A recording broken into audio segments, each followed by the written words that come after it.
You're over leveraged. You should consider downsizing. You have to be aware when it is the right time to take a full position size versus when it is not the right time to take a full position size. If you like this video, please give us a thumbs up, drop some comments in the comments in the comment section with your feedback, and please give us a subscribe if you really enjoyed the video. What's going on, guys? Zach here from iTrendz. Today we're going to be going over when is the appropriate time to downsize. When is it the appropriate time to lower your position size? That's what we're going to be talking about today. We're going to go over 10 different times when it's applicable to downsize, when you should actually be thinking, maybe I should be taking smaller position sizes here. That's what we're going to talk about in today's video, and we're going to get right into it. So instead of doing it on my computer, we're actually going to do it right here, and I'm just going to talk to the camera, and I'm just going to go. So the most obvious, number one, and it's super simple, if you're over leveraged.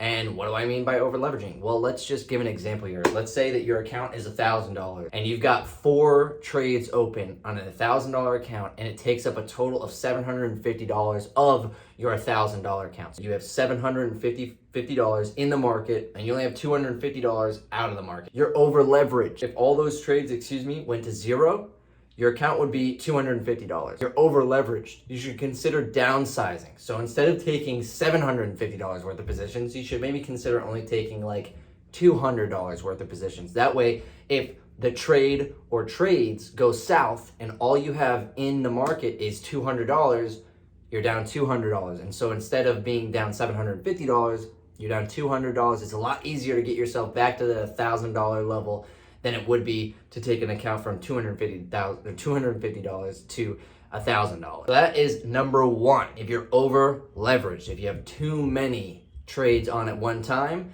and your position sizing is in that scenario, you would have had 75% of your capital in the market at one time. That is just not appropriate. Really, you should be going no greater than 20%. And to go further in this, we'll link in the description our risk reward product, where we dive into what it looks like if you were to take 20% position sizes versus 50% position sizes and then take losses on those positions. So number two and number three are kind of the same. So number two is if you're taking 2 to 3 red days in a row.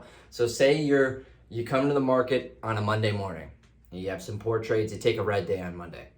You come back the next day and you're like, all right, I'm going to do better this day. You take a few trades, 2 of them are good. You take the third trade, it's really bad. You don't adhere to your rules. You don't take a stop loss at minus 20%. Say you take that trade, it makes you red on the day again. So you have 2 days back-to-back red. And then you come in on Wednesday, having 2 previous red days, and you're red on Wednesday again. After 2 or 3 red days in a row, 2 or 3 successive red days in a row, you should take a break. Take a break from trading. Even if it's just one day, it really makes a difference, because if you sit back and watch the market, I'm not talking about taking a break like you put the phone down and you don't watch the market. That's not what I'm saying. I'm saying take a break for a day, 2 days, or maybe even the rest of the week, whatever you feel is applicable for yourself, where you take a step back from the market and just watch the market. Plan some trades out maybe, but just watch how they move. Watch how the market moves and allow yourself to view the market as a true viewer on the sideline, and watch how the market trades. And then when you come back to it, you'll come back with a nice fresh mind. You'll come back after those 3 red days in a row, and you'll be much happier that you took the time off from the markets to actually take time for yourself to observe, okay, if I had traded this, I made a mistake here. I made a mistake here. I did really well with this. I did really well with that.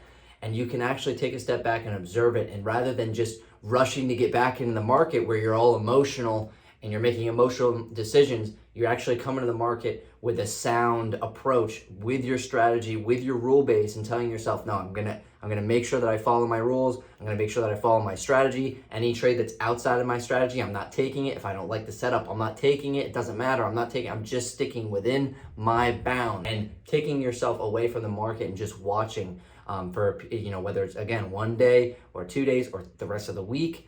After that 2 to 3 red day stretch, it's going to really tremendously help you get back on your feet once you do get back to the market. So that is number 2. And this is kind of like the same thing. Number 3 is if you take a major loss, you take a really big loss. So like, for example, if you over leverage yourself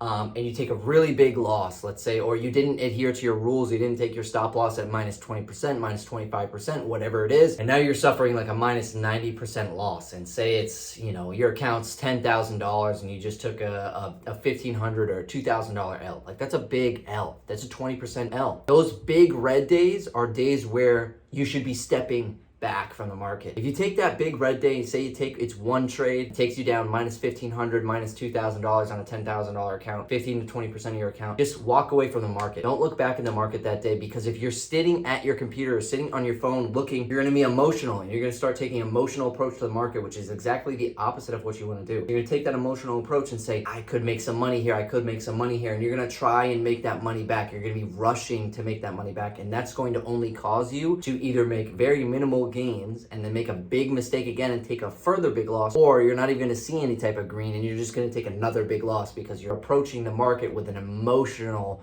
mentality rather than a logical and just a binary mentality, which is how you should be approaching the market. So that is number 3 as to why or when rather drawdown, or excuse me, reel back a second. That's number 3 as to when it's appropriate for you to draw back your position sizing. When you take a big red day like that, it's even appropriate to take time off from the market. Again, like we just talked about, take that 1 day, that 2 day, 3 day, or the rest of the week where you're just watching the market trade and you're just watching it from a non-emotional standpoint. You're not even involved. You're on the sideline just watching and just praying, as in pray, P-R-E-Y. You're praying on the market. When you come back, you're actually able to take advantage of the market with your strategy and your rule base, and you got a calm, level head. You've accepted the fact that you made a mistake and you took a big loss and you're ready to take on the market again, but not immediately. That's the point. Not immediately. You'll come back with an emotional taste in your mouth, and that will not be good. It will not result in a good, it will not have good results, I promise. I'm speaking from experience in all of this, actually. I've made all of these mistakes. Number 4, this is a great time to reduce your normal position sizing if you're trading a new setup. So for example, let's say that your favorite setup to trade is a bull flag, just the most basic term. You love to trade bull flags or bear flag. They're very simple to you. You understand them. You understand when the bull flag is in the most ideal setup, when it's not an ideal setup. They're your setup. That's what you like to trade. That's amazing. But now say you come to a new setup. You just learned about, maybe you read our book and you read the wedge, or let's see, like an ascending triangle, for example. Let's go with the ascending triangle. And you just learned about the ascending triangle, but you've never traded this setup before. You just read about it. You've never traded it before. You see it in the market, but you've never traded it before. This is a good time where instead of taking your normal position size, maybe take a 50% position size, or maybe even lower if you're not confident about it, take a 25% position size. And when I'm talking about percentages, I'm talking about if your normal position size is say $1,000 on a trade, then take a $500 position size, or maybe a $250 position size, because you've never traded this setup before. You don't know what's going to happen. You don't know how the stock's going to react necessarily. You don't know the levels of the breakout and retest, etc. You don't know exactly how this setup trades out. So until you know how this setup is traded out, you've traded it many times, take smaller position sizes because you don't know the outcome yet. Whereas with the bull flag and bear flag, you've taken thousands of trades there. So you understand the outcomes and the different variable outcomes of that setup. So you're more comfortable in there, and it's appropriate for you to take your normal position size in that setup. But with the ascending wedge, which is your new setup, not appropriate to take. Number 5 is trading a new asset or new security. So say you're a big trader with SPY and QQQ. So you trade SPY and QQQ all day long. And you're venturing out. You want to trade some new things. Say you've never traded gold before. Let's just use this as an example because it's kind of out of left field, right? So say you've never traded gold before. This is a great time, again, to reduce your position size. Say your regular position size, let's just roll with $1,000. Now, again, take that 50% position size, that $500 position size instead of $1,000, or maybe $250 instead of $1,000. 25 or 50% position sizing is going to allow you to be emotionless about the trade because you don't know how that asset trades. Maybe you studied it a little bit, but you haven't traded it. You don't know how an asset truly trades until you've traded it. That's the only time that you're going to actually figure out for real how an asset trades, is if you're actually trading. You can watch it and study it all you want, and that's amazing. The more you study the asset, the better adept you're going to be when it actually comes to you trading the asset. But if you have never traded it before, then do not assume that you know how that asset trades. So that's an appropriate time for you to draw back your position sizing when you're trading a new new asset. That's number 5. Number six, and we have well, on our standards, a fairly famous GIF about short trading weeks. Short trading weeks are notoriously low volume trading weeks. In low volume environments, you get fake breaks a lot, right? So remember that low volume equals a lot of fake breaks. So in a short trading week, when you have low volumes, you need to expect that there's going to be a lot of fake breaks. So with that being said, in shorter weeks, for example, for me, in shorter weeks, take about 75% position sizes. So my normal position size is anywhere from $1,500 to $2,000. Sometimes I push it with $2,500 trades, depending on how confident I am in the trade. But I stay around that $2,000. So 75% for me would be $1,250, or a little bit higher actually. If we're going off 2,000, it'd be like 1,500 or 1,600. I'm not going to do the exact math. It's on the screen. 75% position sizes for me on short weeks is appropriate because I've learned through all of my time trading that during short weeks when there's low volumes, I'm more likely to get faked out on the fake breaks, fake breaks to the upside, fake breaks to the downside. We're more likely to be range bound on short weeks. So with that being said, that is a really good time to draw back, to lessen your position size, because there's fake breaks, there's low volume. The market makers are trying to fake you out of your positions, and a lot of times it's actually going to happen. With me specifically, I know that I do not have as high as a success rate in short trading weeks. So I take smaller position sizes from the get-go. I don't even try and figure it out. I'm just like, I'm taking 75% position sizes this week, and that's that, and I'm okay with it. And so I accept it going into the week that this is how it's going to be, which means that my profits might be smaller on the week. I'm totally okay with that. But it also means that if something goes south and I adhere to all my rules, my losses are also going to be smaller. So notice how that's a win-win right there. If I'm green, I'm green. But if I'm red, it's smaller reds because I'm taking smaller position size. That was number 6. I think. We're on number 7 now. So number 7, and this is actually, let's just tie this in with number 6. It's choppy trading weeks. So sometimes, and honestly, let's do 6, 7, and 8 are all one. So we just talked about trading during short weeks. We're gonna talk about trading during choppy markets, which often happens when there's a heavy news load on the week, like a Fed week. So this is 7 and 8 together. So 7 is choppy markets. You see choppy markets a lot when there's heavy news weeks, like Fed weeks, when we're getting these FOMC weeks where the FOMC is speaking and they're doing their interest rate talks about this, that, and the next thing, and we've got PPI and CPI, and we've got GDP, we got all these different big, heavy news weeks. Those are gonna be choppy weeks where we're gonna be very range bound. It might be violent, or maybe there is direction, but it's violent. It's violent movements. You get violent bounces in the counter trends. You get violent rejections in the counter trend. Those weeks where it's heavy news weeks or it's heavy choppy trading, it's Thursday, and all we've done is have a 1.5% range trading back and forth. That's a good time to draw back your position size because you're not allowing yourself to be susceptible to the BS, frankly, that the market makers push on us because the FOMC is speaking again, because they made an interest rate decision, or they made a decision about the interest rates, or because CPI was really high, or that GDP was really low. We're going into a technical recession. There's all this opportunity rather for crazy movements in the stock market and in the individual stocks to occur in heavy news load weeks, creating a choppy market, which therefore renders it applicable for you to downsize your position size. For example, I'm gonna relate it back to myself again. FOMC weeks where we're having interest rate decisions, or just when the Fed is meeting and they're talking about what we need to do. FOMC weeks, I'm taking 50 to 75% position sizes every week. It's the same exact approach.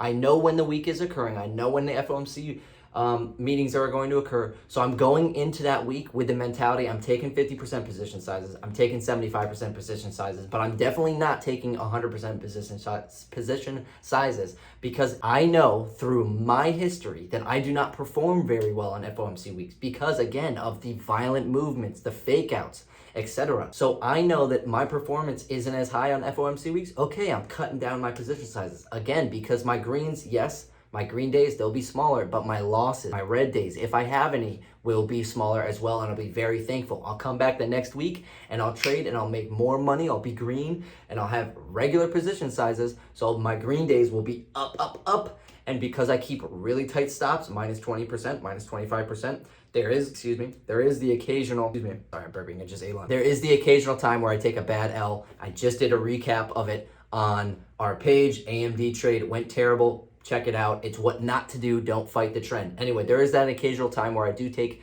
a bad L because I don't listen to my rules, but 99.9% of the time I listen to my rules. I adhere to my stop loss, minus 25, minus 20%, and I keep my losers small and I let my runners go and make good green. Okay, so that was 6, 7, and 8. Really, we just got 9 and 10. One of them, I'm going to go with 9. Let's just go with this one first. Number 9, we're gonna talk about the fact that if you're already up on the day, say you're up on the day, your normal profit amount, let's just say, just to keep it easy, you make on average about $500 a day. And say you're at $700 or even $500, you're at $500 on the day already, and say it's 11 o'clock and you see this great setup. That's an okay time. If you want to protect your profits, unless you're super confident in the setup and you want to take 100% position size, be my guest, take the 100% position size. Just make sure that you don't get greedy and adhere to your rules that you have, minus 25, minus 20% stop, whatever it is for you. But when you're up that much on the day, protect your capital, protect your profits, right? That's the number one thing. Risk management. What is risk management? It's protection of your capital. So if you're up $500 on the day and that's your normal profit range on any given day of the week, then maybe consider downsizing your position size on that fourth trade of the day at 11:30. One, not only is market volume leaving the market, but two, you're already in super green profit. There's no need to rush a trade. You could leave the trade station, you could leave the market for the day, come back the next day and be perfectly okay. But you have that reason to take that trade. Just make sure that you don't get greedy. Don't over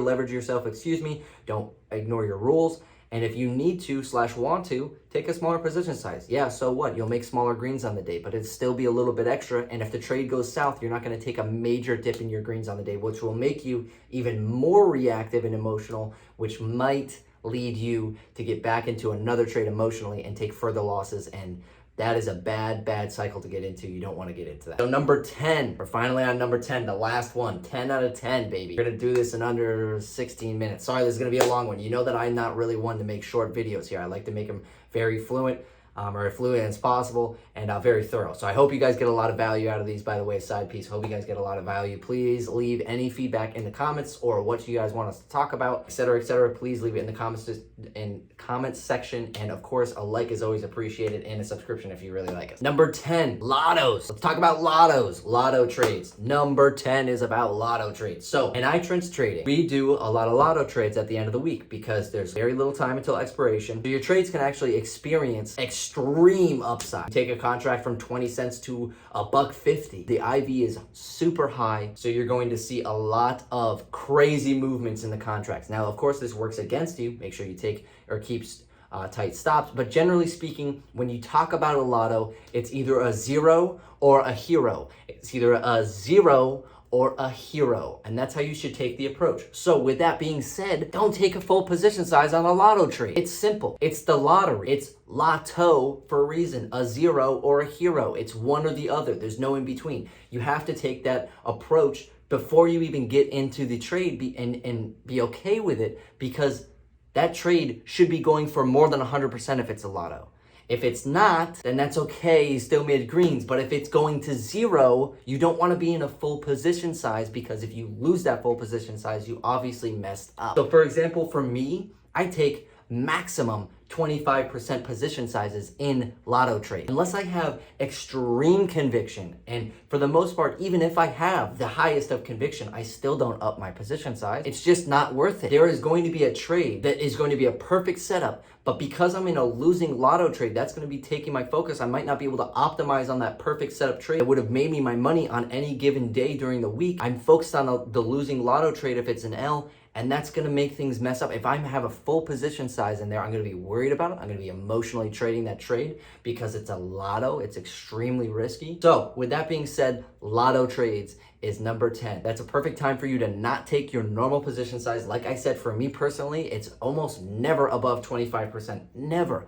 And sometimes when I take a lotto trade, I'm just taking one contract, man. 30 cents to $2. Yeah, it's only $170. But at the same time, Yeah, it's $170. I just took $30, made $170 profit. That's amazing. Would it have been amazing if I had 10 contracts? Absolutely. But did the contract have the exact same probability that it's going to go back down to zero? Yes. So that's why I didn't take the full position size, because if I did and it went to zero, I'd be super pissed at myself that I allowed myself to put too much risk on the line for something that has such a low probability. That is why it's called a lotto. With that being said, that's been 10 appropriate times in the market when it's appropriate, I'm going to say it again, for you to draw back your position sizing, pull back your position sizing, and alleviate risk from yourself inside of the market. So with that being said, I hope you guys got a lot of value out of this. I know it was a little long, I'm sorry, but it really is important. Write this down. Make sure you're taking notes. If you didn't take notes, then you're going to have to watch it all again, because you need to take notes on this. It's very, very important